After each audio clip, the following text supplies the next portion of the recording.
ஓம் நம சிவாய ஓம்.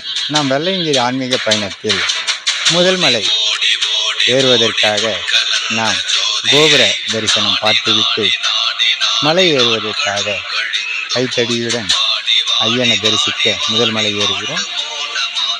ஓம் நம சிவாய. நம சிவாய வாழ்க, நாதன் தாழ் வாழ்க. முதல் மலை படி ஏறும் இடத்தில் ஐயனை தரிசனம் செய்துவிட்டு படியேறுகிறோம்.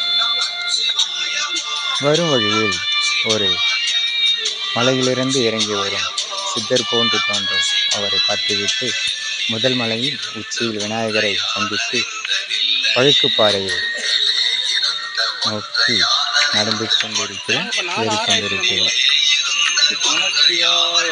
வாழ்க வாழ்க, நாதன் தாழ் வாழ்க வாழ்க வாழ்க. ஓம் நம சிவாய், ஓம் நம சிவாய், நம சிவாய்.